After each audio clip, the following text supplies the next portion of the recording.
If you're interested in essential oils, you're in for a real treat. When it comes to essential oils, Dr. Eric Zielinski is the person that you want to listen to. In this video, Eric talks about the 3 powerful ways to use essential oils.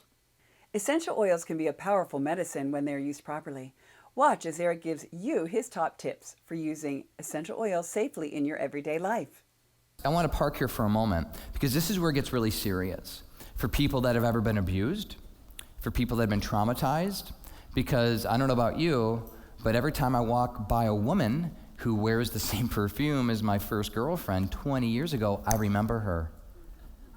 Anyone can relate to that? I literally see her. I haven't talked to her in 20 years. Becky, hi, I don't know. If you're watching, cool. I think of you every time I smell it. It's obsession, that perfume, obsession, every time. Yeah, exactly. So you could use aromatherapy to trigger something good, or it can also trigger something bad. God forbid you had a traumatic event, you were traumatized, you were abused, and there was a smell in that room or in that area. You smell that again 10, 15 years ago, it could cause a post-traumatic stress response. But you can also retrace. So the nice thing and the powerful thing is for those of you who are trying to use aromatherapy, who are trying to use natural remedies, imagine creating your safe haven, all right? This is my golden tip of the day. Create your safe house. Imagine you're doing something good for yourself, whether it's cooking, whether it's making your own DIY products, whatever it might be. Imagine you create the ambiance, which includes smell. Let's say you like orange. Great, I like orange too. Get your diffuser kicking with some orange, maybe a drop of vanilla. You got this nice creamsicle smell going on, and now you're doing your natural holistic therapy. Maybe you're doing a detox bath. Maybe it's whatever it is that will remind you and your body, this is what we smelled when we got better. Why aren't more counselors doing this? I'll bet you more marriages would be saved if we actually use these sorts of things more, right? Imagine you get in an argument with your spouse and you put on the aromatherapy diffuser of the same scent that you used when you were just under therapy 2 weeks ago. Why not? It literally will work. It can work. So, topical use, very effective, dilute, and organoleptic evaluation. I can't forget this. How does your body respond? Meaning taste, smell, experience. So you could give me the purest essential oil on the planet right now in front of me, open up the bottle, I smell it, I get a headache. That's just my body's response to it. It could be a number of reasons why. My body's biochemistry at this moment, whether stress, anxiety, maybe because I just ate a non-organic GMO-filled burger. I don't know, I don't do that, by the way, but what happens if you're changing your biochemistry? Maybe you just had a horrible argument with your boss and you smell something and your chemistry just didn't jive. That's your organoleptic evaluation. You want to know how your body responds to something. You want to taste it. So what I recommend for topical use, you do a skin patch test. Just like how you were to do, your carpet cleaner always says, hey, you test a little piece of your carpet first before you stain the whole thing. Same thing with essential oils. You do a highly diluted, and again, you get the book, I'll go all through the charts. You get a 1% dilution, very diluted, put a little dab on your back of your hand and watch what happens. People that will have an adverse reaction will come up with eruptions, it'll burn, it'll itch, whatever it might be. That's a sign that your body shouldn't be using that particular oil. This is standard, folks. Has anyone ever heard about organoleptic evaluation? This is standard aromatherapy. Why aren't you doing that with all your supplements? Why aren't you doing that with all your drugs? I get it. Organic, non-GMO, perfect, pure, everything. But if I take a probiotic and if I get bloating, if I don't feel good, I'm not going to take the rest of the bottle. Think about that. Does that make sense? Literally, every time you buy a new essential oil bottle, you have to do this. You have to smell it. You have to put in your diffuser, put 1 or 2 drops in your diffuser, let it run for 5 minutes, do a skin patch test, and see. Why? This is literally medicine. We have friends that are using essential oils to cure themselves of cancer. This is legitimate medicine, just like your probiotics are and your multis, and whatever it is that you're taking. Okay, so that's a side note, side tip. Test the stuff. It's really, really important. Inhalation, just standard what you would think of as aromatherapy. This is just, there's a variety of ways. Those reed diffusers, those of you who got blessed by the Healing Strong aromatherapy necklaces, anything, any way that you can enjoy what is known as the inhalation benefit of the oils. And these things, I'm telling you something, this is cool. There is a defined effect Science has proven this. There's a defined effect within about 1 or 2 hours. And then after 2 hours, the effect is gone. You don't see that with drugs. You see biochemical buildup, right? And I missed this point, but to go back to topical use, literally applying essential oils over the abdomen, which is, by the way, one of the best places to put it, not the bottoms of the feet. When you apply it over the abdomen, research has suggested and actually proven that the chemicals in the oils will be in your bloodstream within 5 minutes. 5 minutes. Just think about the patch, right? Think about your transdermal patches for nicotine and things. Same thing with essential oils. All right? So I love that. Inhalation benefit, there's so many different ways. Organoleptic evaluation, again, smell it. Simply just smell it. If you open up the bottle and if it's good, good. If it's not, return it. Most companies will say, okay, we understand. And here's something interesting, and I get this a lot.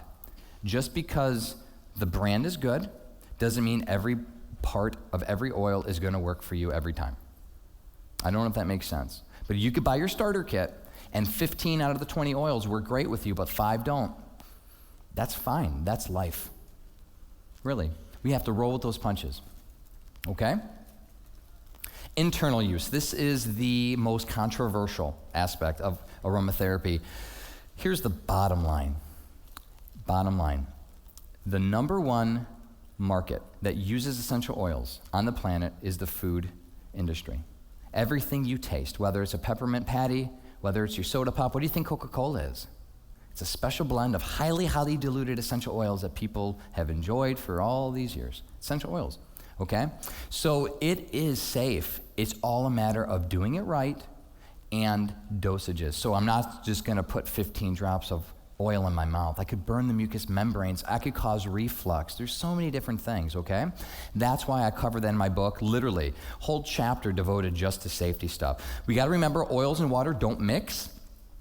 So I do this though. My favorite, because I used to love soda pop, my favorite is to get some liquid stevia, because it's an alcohol extract which acts as an emulsifier, which helps water and oil mix. I'll add a drop of orange, a dropper, because I'm a stevia junkie, a whole dropper of stevia, mix that up, and then I pour my sparkling water. That's my soda pop. Doing that for years. That's safe. It's not going to burn me because I am emulsifying it. I'm diluting it. Otherwise, the oils are going to be on top. Okay? Just think about that. So before you put oils, and I love it because I talk about it in my book, a detox bath, which is fantastically important for cancer patients, especially because I'm telling you folks, you need self-care. We all need self-care. Especially who's a care provider here? Who helps people? Actually, you guys deserve a round of applause if you help someone. If you care for someone.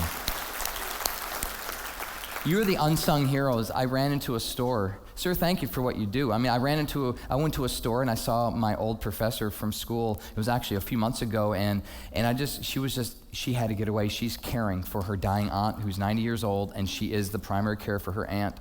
And I had to get away. Like, she's been doing this 24 hours, 7 days a week, and I just got to go away and just a little me time. There's nothing wrong with that. Don't feel that selfish. That's a lie from the pit of hell. You need a little me time because you need to be filled up to fill others. Amen?